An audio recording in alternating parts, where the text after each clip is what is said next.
We account the scriptures of God to be the most sublime philosophy. I can calculate the motion of heavenly bodies, but not the madness of people. It is the weight, not numbers of experiments that is to be regarded. To explain all nature is too difficult a task for any one man or even for any one age. 'Tis much better to do a little with certainty and leave the rest for others that come after you. If I have seen further than others, it is by standing upon the shoulders of giants. Opposite to godliness is atheism in profession, and idolatry in practice. Atheism is so senseless and odious to mankind, that it never had many professors. What goes up must come down. The same law takes place in a system, consisting of many bodies, as in one single body, with regard to their persevering in their state of motion or of rest. For the progressive motion, whether of one single body, or of a whole system of bodies, is always to be estimated from the motion of the center of gravity.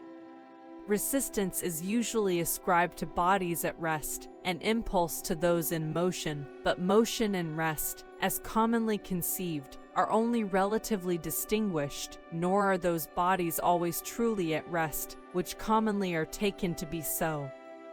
It is reasonable that forces directed toward bodies depend on the nature and the quantity of matter of such bodies, as happens in the case of magnetic bodies. All variety of created objects which represent order and life in the universe could happen only by the willful reasoning of its original creator, whom I call the Lord God.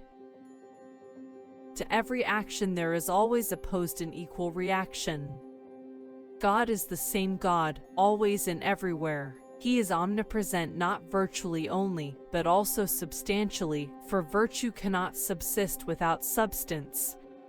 It is indeed a matter of great difficulty to discover, and effectually to distinguish, the true motions of particular bodies from the apparent, because the parts of that immovable space, in which those motions are performed, do by no means come under the observation of our senses. It may be that there is no such thing as an equable motion, whereby time may be accurately measured.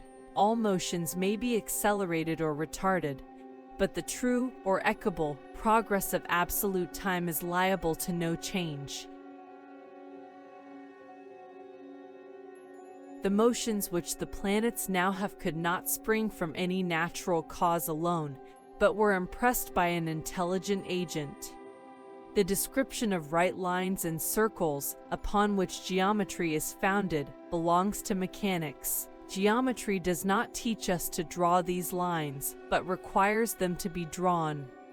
Infinites, when considered absolutely without any restriction or limitation, are neither equal nor unequal, nor have any certain proportion one to another, and therefore the principle that all infinites are equal is a precarious one.